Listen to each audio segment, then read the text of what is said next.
구약의 욥기서 하면 지금부터 4000년 전의 이야기입니다.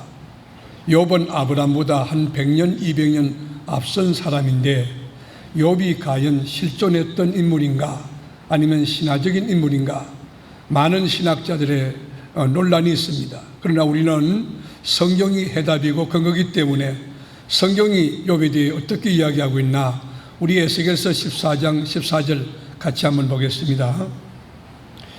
비록 노아, 다니엘, 욥 이 세 사람이 거기에 있을지라도 그들은 자기의 공의로 자기의 생명만 건지리라. 나 주 여호와의 말이니라. 또 20절 한번 가볼까요? 비록 노아, 다니엘, 욥이 거기에 있을지라도 나의 삶을 두고 맹세하노니 그들도 자녀는 건지지 못하고 자기의 공의로 자기의 생명만 건지리라. 주 여호와의 말씀이니라. 자, 신약에 넘어가서 야고보서 5장 11절 보겠습니다.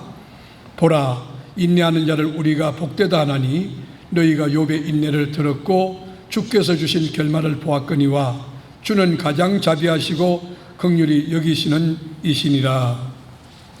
여러분, 구약과 신약에 욥은 실존했던 역사적인 인물이라고 정언하고 있습니다. 야고보는 예수님의 친동생입니다. 예수님의 친동생도 욥은 역사에 실제로 살았던 인물이라고 정언합니다. 그렇습니다.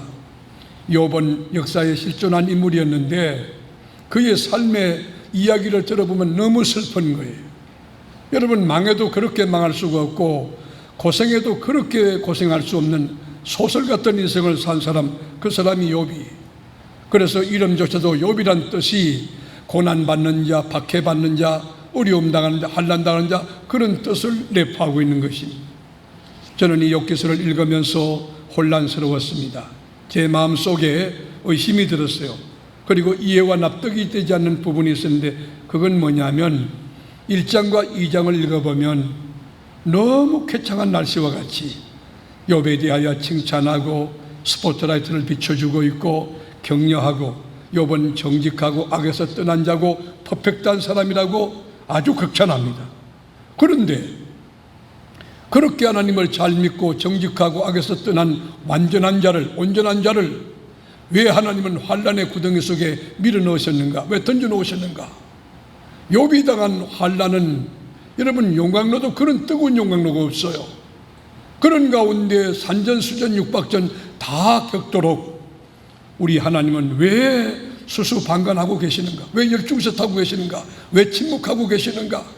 과연 하나님은 살아계신가? 과연 하나님은 사랑하는 사람들을 책임지고 계신가? 보호하고 계신가? 하는 질문이 제 안에 있었어요. 또 하나 질문은 욥기서 42장 그 긴 장, 잔인하고 슬픈 이야기를 왜 다루고 있는가? 간단하게 한 장, 두 장으로 끝낼 일을, 욥이 환난과 시험을 당했다, 그리고 마침표 찍을 일을 왜 42장이나 다루고 있는가? 예수님의 생애를 다루는 마태복음도 28장으로 이 마침표를 찍는데 사도들의 행적 이야기도 사도행전을 읽어보면 28장으로 마침표를 찍고 있는데 왜 욥의 인생, 그 슬픈 이야기, 그 답답한 이야기를 42장이나 다루고 있는가 하는 질문이었습니다. 제가 이 말씀을 붙들고 묵상하며 내린 결론은 첫째로 하나님을 바로 믿고 잘 믿는 그리스도인에게도 얼마든지 어떤 사건이든지 시험과 환난으로 다가올 수 있다고 하는 메시지를 던져주는 것입니다. 목사님의 가정에도, 장로님의 가정에도, 권사님의 가정에도 환난과 시험이 닥쳐올 수 있다고 하는 것입니다. 그러므로 우리 주님이 말씀하기를 너희가 세상에서 환난을 당한다고 말씀입니다. 그러나 담대하라, 내가 세상을 이겼노라. 우리가 야고보서도 읽어보면 여러 가지 시험을 당할 때에 여러 가지 시험을 당하거든 여러 가지 시험을 당한다고 성경은 정언하고 있습니다. 예수 믿는다고 무병장수하고 예수 믿는다고 여러분 만복 근원의 삶을 사는 것이 아닙니다. 예수 믿어도 환난이 오고 시험이 오고 역경이 오고 여러 가지 시험을 당할 수 있다는 사실인 것입니다. 또 하나 욥기서를 통해서 주는 교훈은 오직 의인은 환난과 역사와 시험과 어떤 고통이 닥쳐와도 극한 상황 가운데 어둠의 깊은 계곡에서라도 오직 믿음으로 산다는 것을 깨우쳐주는 메시지가 우리 욥기서 안에 있습니다. 왕창 망했을지라도, 거지 왕초가 됐을지라도 우리 그리스도인은 그 가운데 계신 하나님을 믿고 신앙을 어떻게 지켜야 하며, 어떻게 위기를 극복해야 하며, 어떻게 전화위복을 이루어서 주님의 영광을 돌려야 하는가, 참된 신앙인의 모습을 깨우쳐주는 메시지가 오늘 욥기서 안에 있는 것입니다. 오늘 본문의 주인공 욥은 어떤 인물입니까? 신앙도 퍼펙트한 신앙인입니다. 가정도 경영을 너무 잘해서 온 가족들 하나님을 잘 경외케 했고, 생일이 되면 여러분 하나님 앞에 번제를 드리고 늘 찬송하는 정말 가정 경영도 반듯하게 한 가장이었습니다. 그 다음에 사업도 너무너무 잘했어요. 이 사람은 정말로 창조적인 소수일 뿐만 아니고 퍼펙트한 캐릭터예요. 그래서 우스 땅에서 가장 훌륭한 사람이라고 성경이 증언하지 않습니까? 우스 땅이 어디입니까? 아라비아 사막이에요. 아라비아 사막에서 가장 유력한 자, 가장 큰 자, 가장 훌륭한 사람이 누구냐? 욥이었어요. 재산 규모도 보면 어마어마한 천문학적 숫자인데 양이 7,000마리. 여러분, 낙타 교통수단이 될 수 있고 사막에서 낙타 3,000마리면 어마어마한 것입니다. 여러분, 소가 500결이고 암나귀가 500마리가 되었어요. 종들도 얼마나 많은지 몰라요. 이 사람은 권력을 가졌습니다. 물질을 가졌습니다. 명예를 가졌습니다. 현대판 빌 게이츠와 견주어 부족함이 없을 만큼 하이레벨에 속한 아주 첨단을 걷는 정상의 주인공이었습니다. 여러분, 성경도 어떻게 평가하고 있나? 우리가 1절로 가보겠습니다. 오늘 본문 1절. 우스 땅에 욥이라 불리는 사람이 있었는데 이 사람은 온전하고 정직하여 하나님을 경외하며 악에서 떠난 자들아. 한마디로 100점짜리 그리스도인이라는 거예요. 참된 그리스도인, 참된 기독교인이라는 것입니다. 그런데 어느 날 욥도 모르는 사이에 하나님 나라에 어전회의가 열렸어요. 천상의 회의가 열렸어요.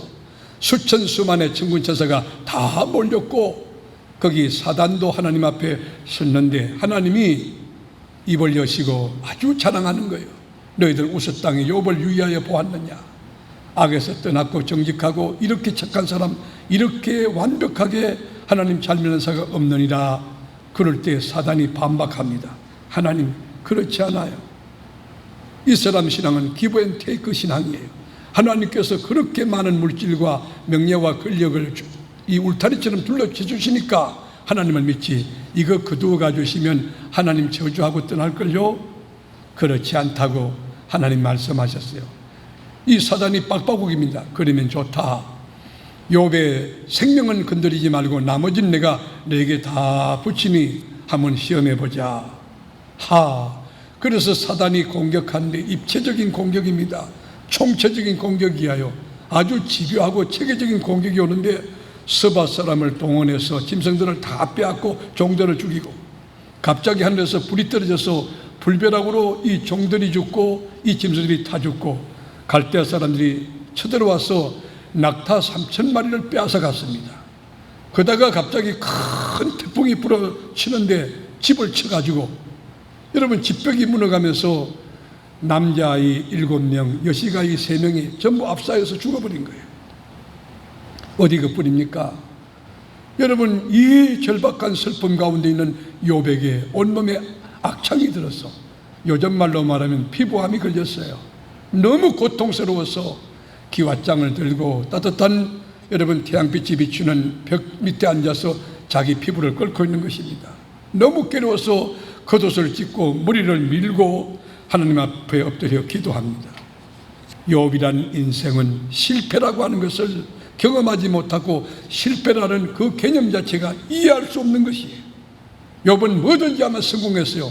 초고속 성장이었고 여러분 초스피드 성공이었어요. 고속도로 인생이었어요. 탄탄대로를 걸어갔습니다.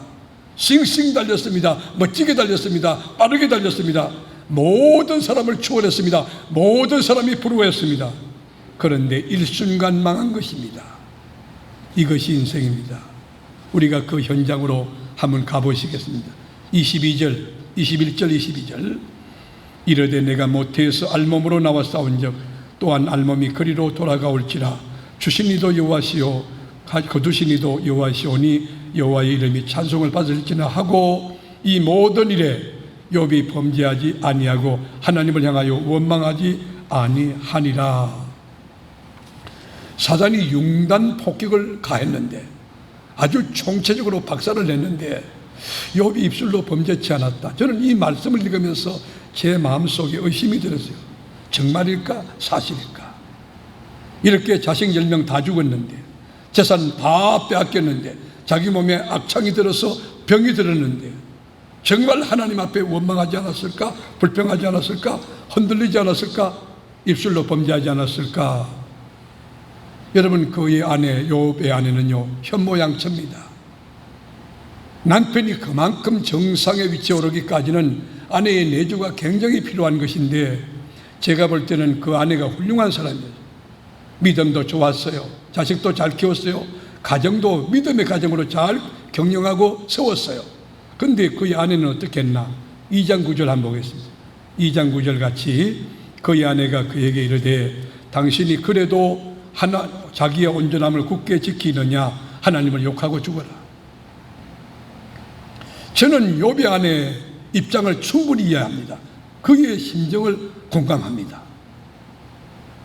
남편이 여러분 악창이 걸려가지고 이 벽돌로 온몸을 끓고 있고 재산 다 날라갔고 명예도 없고 10자식 다 죽었고 집이 여러분 다 무너졌는데 그 가운데 여러분 웃고 남편을 격려할 그런 훌륭한 아내가 어디 있겠어요? 이 아내도 인간인지요. 자, 이런 상황 가운데, 이 슬픔의 극한 상황 가운데 절친 세 사람이 찾아와요. 빌닷과 소발과 엘리바스인데, 근데 이 친구들은 제가 이렇게 성경을 보면 굉장히 격이 있어요. 깊이가 있어요. 인격도 참 훌륭하고 잘 준비된 사람. 왜냐하면 처음에 다가와가지고 야, 너 슬프지, 너 얼마나 힘들겠나, 그렇게 말하지 않고 일주일 동안 침묵해요. 여러분, 극한 어려움을 당하면요 사람의 말로 위로가 안 될 때가 있습니다. 와서 막 말을 많이 하면 오히려 힘들 수가 있어요. 더 괴로울 수가 있어요. 근데 빌닷과 소발과 엘리바스는 일주일간 침묵을 지킵니다. 욥이 정서적인 안정을 되찾고 다시 본연의 모습으로 돌아갈 수 있도록 격려해주며 고요히 기도해주고 하나님의 때를 기다리는 인격자입니다. 그래서 1장과 2장을 읽으면 해피해요. 태양이 번쩍번쩍 빛나듯이 정말 화창한 날씨예요. 감사가 있어요. 그런데 3장으로 딱 넘어오면 이게 역전되는 거예요. 막 태풍이 불어오고 우박이 쏟아지고 소낙비가 막 쏟아지고 풍랑이 일고 태풍이 막 파도가 치고 천둥번개가 치는 거예요. 자, 이렇게 그의 인생에 파도치게 하는 요인을 누가 스타트했습니까? 누가 원인을 제공했습니까? 누가 불행의 첫 단추를 눌렀냐 묻고 있습니다. 우리 3장 가보겠습니다. 3장 1절 다 같이. 그 후에 욥이 입을 열어 자기의 생일을 저주하니라. 욥이 입을 열어 이르되 내가 난 날이 멸망하였더라면 산의 아이를 배웠다 하던 그 밤도 그러하였더라면 그날이 깜깜하였더라면 하나님이 위에서 돌아보지 않았었더라면 빛도 그날을 비추지 않았더라면. 보십시오. 욥이 자기 생일을 저주하는 거예요. 자기 생일을. 욥이 자기 생일을 저주하자마자 절친이었던 빌닷과 소발과 엘리바스가 입을 열어 막 포문을 퍼붓는 거예요. 그렇지, 원인 없는 결과 없어. 네 죄 때문에 네 가정이 망했고, 네 죄 때문에 네 자식이 죽었고, 네 죄 때문에 네 몸에 악창이 들었고, 네 죄 때문에 그렇다. 1차 비난하고 끝나지 뭐 그러게 된 상태에 2차 비난하고요. 내 놈이 죄를 지었기 때문에 그렇다고 KO 될 때까지 비난하는 것이 욥의 불행을 누가 만들었습니까? 스스로 자초한 것이. 자기 말로 내 생일을 저주하는 거예요. 여러분 인생을 살 때에 아무리 어려워도 입을 꾹 다물고 하나님이 그 가운데 함께 계심을 믿는다. 그리고는요 자기 입술에 파수꾼을 붙여놓고 감사하는 사람이 있어요. 그 사람요 반드시 일어납니다. 주님이 도와주십니다. 어려울수록 입을 닫고 어려울수록 더 말씀을 보고 읽고 더 어려울수록 기도하고 하나님 앞에 믿음을 고백하고 나가는 것, 그게 신앙이라는 거예요. 오늘 본문에서 주는 교훈이 있습니다. 메시지가 있습니다. 그것은 우리 가족이나 이웃이나 친지나 우리 교우들 가운데 시험당하고 환난당하고 억울한 누명 쓰고 힘들어하고 아파할 때 누가 손을 잡아주고 누가 위로하고 누가 친구가 되어줘야 하느냐는 메시지가 있는 것이, 바로 나와 여러분이 아파하는 그들의 위로자가 되고 그들의 손을 잡아주는 친구가 되어야 하는 거예요. 예수님의 친구는 어떤 사람이었습니까? 사회적으로 성공한 정치 권력자 지식인들이 아니었어요. 죄인과 세리와 창기들이 예수님의 친구였습니다. 세상 사람들이 비난하고 눈총 주고 멀리하던 쓰레기 같은 그 사람들 주님이 찾아가 친구가 되어주셨어요. 그러니까 하나님이 예수님을 너무 사랑하셨고 하나님을 가만두지 않았어요. 어떻게 했나? 빌립보 2장 가보시겠어요? 9절, 빌립보 2장 9절. 이름으로 하나님이 그를 지극히 높여 모든 이름 위에 뛰어난 이름을 주사 하늘에 있는 자들과 땅에 있는 자들과 땅 아래에 있는 자들로 모든 무릎을 예수 이름에 꿇게 하시고 모든 입으로 예수 그리스도를 주라 시인하여 하나님 아버지께 영광을 돌리게 하셨느니라. 예수님이 죄인과 세리와 창기들과 친구되고 그들과 함께할 때 하나님이 그 이름을 높여서 모든 이름 위에 뛰어나게 하고 하나님이 영광을 받으신 거예요. 우리가 연약한 자, 소외된 계층에 우리가 몸을 던질 때 주님이 기뻐요. 그곳에 주님이 계시는 거예요. 그리스도인이 뭡니까? 여러분, 기독교회가 뭡니까? 교회 공동체가 뭐 때문에 모이는 것입니까? 우리가 여러분 예수님처럼 죄인과 세리와 창기들의 친구가 되라고 우리 교회를 세우고 우리 그리스도인들을 세우신 것입니다. 저는 코로나 사태를 지켜보면서 한국교회 모습이 안타까웠습니다.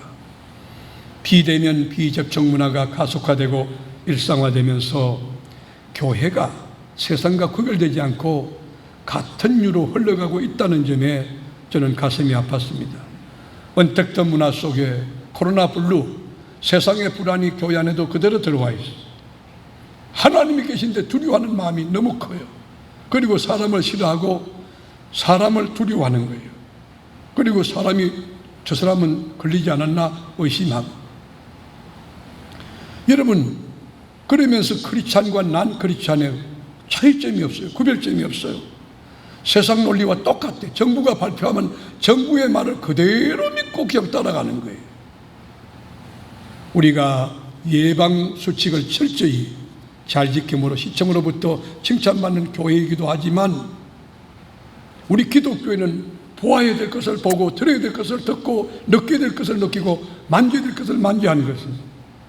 우리는 이러한 시대 속에서 우리 민족을 품에 안고 끌어안고 정말 불쌍히 여기는 하나님의 사랑, 하나님의 긍휼, 하나님의 자비함이 우리 안에 있어야 되는 것이에요. 여러분, 그런데 한국교회가 신천지 오지 마라, 코로나 확진된 자 오지 마라, 열이 펄펄 남아오지 마라, 그 말 맞아요. 그런데 여러분, 나이 많은 분도 그렇고 몸에 질병이 있다 의심스러운 사람 오지 마라. 그리고는 열 감지기 가지고 막 총을 쏴대는 교회에서도 여러분 많이 하나 보세요.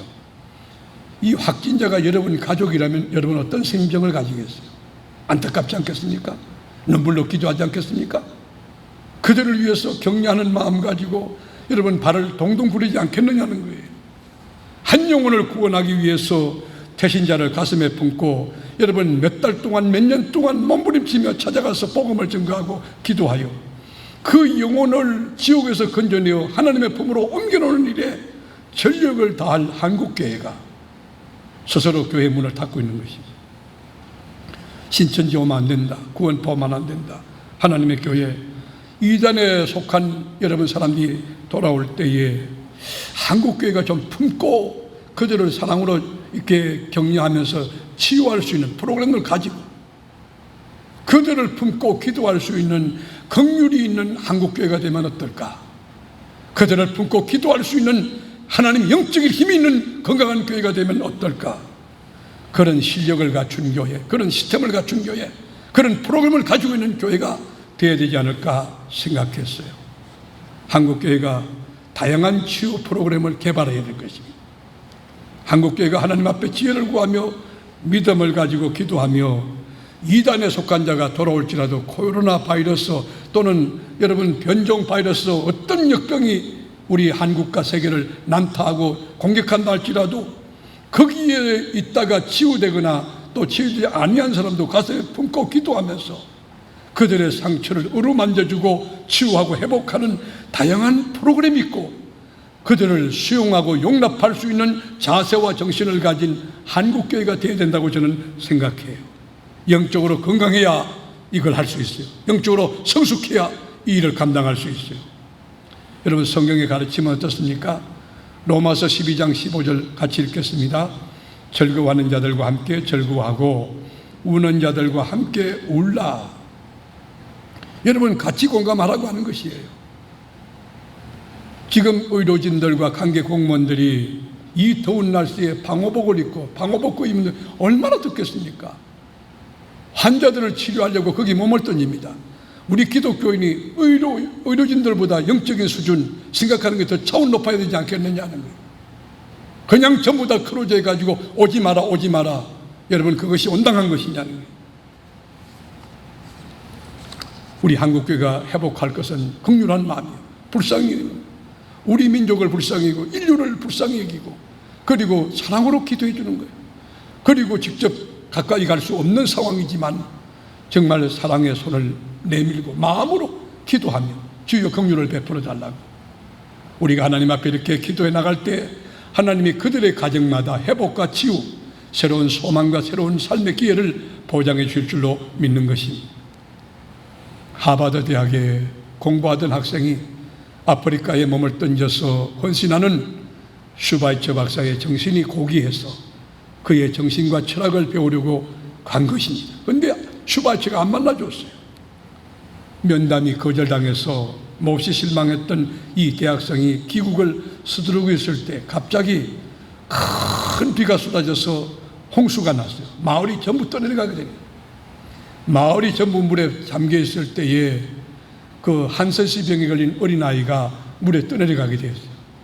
하버드생 이 사람이 수영도 잘 못하는데 그 젊은 아이 한센시병에 걸렸던 어린아이가 죽어가니까 그걸 건져내려고 자기 목숨을 담보로 집어던지고 그리고 아이를 건져내온 것입니다. 이 아름다운 이야기가 슈바이처 박사 귀에 들어갔어요. 슈바이처 박사가 이 학생을 불렀습니다. 내가 며칠 동안 자네의 태도를 지켜보았네. 그런데 자네는 전혀 나를 만날 자세도 되어 있지 않았고 어떤 준비도 되어 있지 않았기에 내가 면담을 거절했다네.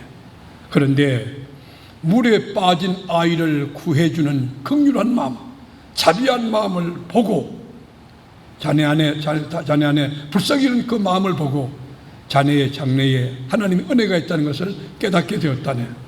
세상을 구하는 것은 의사나 약이 아니라 불쌍히 여기는 마음이라네. 여러분 우리 한국교회가 회복할 것, 나와 여러분이 회복할 것은 긍휼히 여기는 마음이, 사랑해 주는 마음이, 불쌍히 여기는 마음이 황폐한 이 세상 속에, 삭막한 이 세상 속에 하나님의 사랑 가지고 긍휼히 여기는 마음 가지고 남편은 아내를, 아내는 남편을, 그리고 모든 성도와 이 민족과 인류 모든 사람을 불쌍히 여기며 그리고 사랑하는 마음으로 기도하고 마음으로 사랑의 손을 내밀고 마음으로 그들을 격려하고 회복되기를 기도하며 하나님의 사람으로 살아가는 지혜가 우리 가운데 있어야 될 줄로 믿습니다. 또 하나 던져주는 오늘 교훈은 여러분 이 스포트라이트를 받고 있는 신앙의 거목과 거장이라 할지라도 큰 환난과 시련이 내 같은 급이 다가오면 휘청거릴 수 있다는 거예요. 얼마든지 낙심하고 좌절할 수 있고 혼란스러워 할 수 있다는 것이에요. 신앙의 기복, 그러니까 업앤다운이 올라갔다 내려갔다 하는 기복이 있을 수 있다는 사실이, 그렇게 믿음이 좋은 목사님이 성도들의 말 한마디에 좌절할 수 있습니다. 상처 입을 수 있습니다. 여러분 뒹그러질 수가 있습니다. 믿음이 좋은 권사님, 믿음이 좋은 장로님이라 할지라도 큰 어려움을 당하면 그의 신앙이 휘청할 수가 있다는 사실을, 그게 인간이, 그러므로 하나님의 은혜가 필요하고 그러므로 하나님의 말씀이, 그러므로 하나님의 교회가 필요하고 그러므로 성령의 도우심이 필요한 것이지. 엘리야 같은 선지자 보십시오. 바알과 아세라 선지 850명 갈멜산에서 영적인 전투에서 전부 불로 태워요. 불의 사자였던 그 위대한 주의 종 엘리야도 여러분 아방의 아내였던 이세발의 말 한마디에 모든 거 다 포기하고 번아웃 돼가지고 로뎀 나무 밑에 아래 가서 하나님 나를 차라리 거두가 나를 죽여주세요. 여러분 절망하고 좌절하고 뒹굴어지지 않습니까? 위대한 주저자 모세 같은 경우도 백성들이 너무 속을 끓일 때에 하나님 차라리 내 생명책에서 내 생명을 거두시옵소서. 나 빨리 죽고 싶습니다. 그러지 않습니까? 오늘 본문의 현모양처였던 욥의 아내도 어떻습니까? 하나님 저주하고 죽으라고 그러지 않습니까? 이게 인생입니다. 우리가 인생을 살 때 또 신앙생활을 할 때에 가끔은 강야 한복판에 홀로 서 있는 천상천하 유아 독존 같은 그런 고독감, 고립감을 느낄 때가 있습니다. 물 한 방울 없고 풀 한 폭이 없는 사막 한복판에 홀로 서 있는 드라이한 사막 한복판에 목이 마를 수 있습니다. 배가 고플 수 있습니다. 답답할 수 있습니다. 위험할 수 있습니다. 암울할 수가 있습니다. 하루 벌어서 하루 사는 하루살이 인생 같다 하는 느낌을 가지고 내일 어떻게 살지 염려 걱정이 들 때가 있습니다. 여러분 이때가 어느 때인지 아십니까? 하나님을 만날 때입니다. 바로 이때가 하나님의 은혜를 체험할 때입니다. 하나님과 더 깊은 교제로 하나님과 더 깊은 친밀감을 형성할 때입니다. 그리고 놀라운 도전에 여러분 몸을 던질 기회입니다. 실존 철학자인 퀴엘케골은 절망을 가리켜 죄라고 정의했습니다. 절망은 죽음에 이르는 병이라고 이야기했습니다.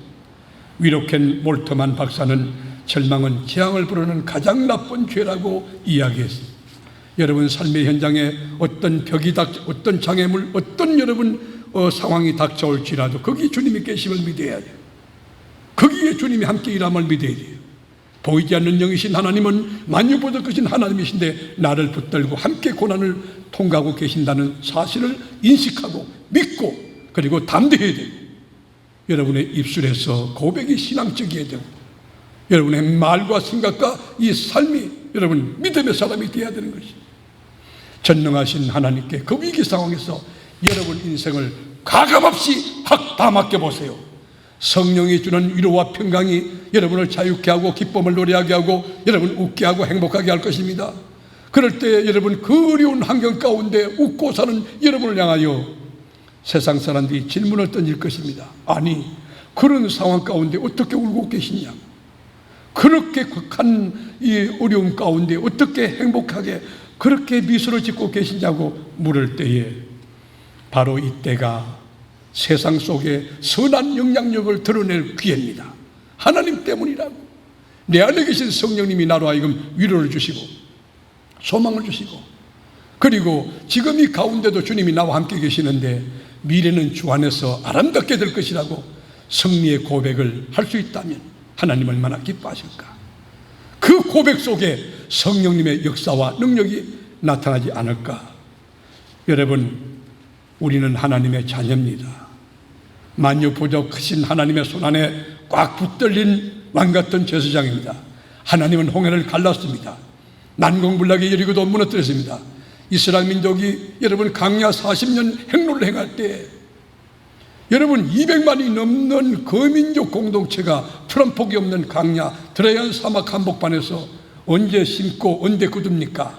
하나님께 의존하고 나갈 때 자고 나면 만나와 메추라기가 기다리고 있고 낮에는 구름기둥 밤에는 불기둥으로 인도하셨던 것입니다. 여러분 인생이 답답합니까? 목마릅니까? 힘듭니까? 여러분 연약합니까? 암울합니까? 답답합니까? 염려하지 마세요. 거기 주님이 계십니다. 여러분 절대로 여러분 100억 때문에 안 망합니다. 200억 때문에 안 망합니다. 스케일 크게 하세요. 하나님 하나님 되게 하세요. 적어도 1조 때문에 안 망한다. 우리 세계롭게 교우들 믿음의 큰 스케일과 믿음의 수준이 있어. 신앙 고백을 통하여 믿음 없이 주님을 기쁘시게 못하는데 믿음 때문에 하나님의 기쁨이 될 수 있기를 주님의 이름으로 축원합니다. 여러분 왜 망합니까? 하나님의 매뉴얼을 깨뜨리기 때문에 망하는 거예요. 그 200억 300억 때문에 망하는 게 아니에요. 여러분 왜 망합니까? 여러분 그 병 때문에 죽는 거 아니에요. 하나님께서 허락하면 그 생명이 끝나는 거예요. 하나님의 법칙과 하나님의 매뉴얼을 붙들고 살면 그 위기가 기회가 되는 것이에요. 우리는 벼랑 끝에서는 자기 인생을 벼랑 끝에 내몰 수 있는 결단의 용기가 필요한 거예요. 이거 믿음이에요. 하나님을 믿는다면 여러분 인생을 벼랑 끝에 내몰아 보세요. 거기서 주님께서 시작할 거예요. 그 벼랑 끝에 몸을 던질 때에 새로운 길이 열릴 거예요. 벼랑 끝에서 몸을 던질 때에 따뜻하고 부드러운 손길로 여러분 안아주실 거예요. 내 길을 여호와께 맡기라. 그리하면 그가 네 길을 이루시리라. 정오의 태양빛처럼 번쩍번쩍 빛나는 인생으로 주님 손안에서 빚어지는 여러분 토기쟁이 손안에서 그릇이 만들어지듯 하나님의 손안에서 내 인생이, 우리 가정이, 우리 교회가, 그리고 우리 민족이 새롭게 세워지고 새롭게 만들어지는 역사가 일어나기를 주님의 이름으로 축원합니다. 다니엘 사자굴 속에 떨어졌을 때 누가 구출하셨나요? 사드락과 메삭과 아벳느고가 여러분 7배나 뜨거운 풀무불 가운데 떨어졌을 때 누가 그를 구출하셨나요? 오늘 욥이 10자녀 다 죽고 재산 다 날아가고 명예, 권력, 그리고 온몸에 악창이 났을 때 그 위기 가운데 누가 구출하여 욥기서 42장 읽어보세요. 얼마나 총체적이고 얼마나 입체적으로 완벽한 축복으로 다가왔는가. 우리 하나님 안에 모든 주권이 있어요.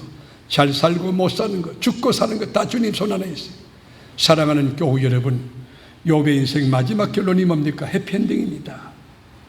지금부터 살아가는 날 동안 그리스도인이라고 시험이 닥쳐오지 않는 것 아니지만 환난과 역경이 닥쳐올 때에 그 환난 가운데 어떻게 믿음의 사람이 살아가는가, 의인이 어떻게 그 위기를 극복하는가를 보여줄 줄 아는 건강하고 성숙한 크리스찬이 되기를 바라고, 억울한 누명을 쓰고 아파하는 형제 자매들에게 다가가서 손을 내밀고 따뜻하게 격려줄 주는 좋은 친구가 되기를 바라고, 여러분의 인생은 하나님의 손 안에서 빚진다는 사실을 알고 담대하게 남은 순례길 멋지게 믿음으로 걸어가고, 신앙 고백도 믿음으로, 행함도 믿음으로, 여러분의 삶도 믿음으로 꽉 찬 알곡교회 성도가 다 되기를 주님의 이름으로 축복합니다.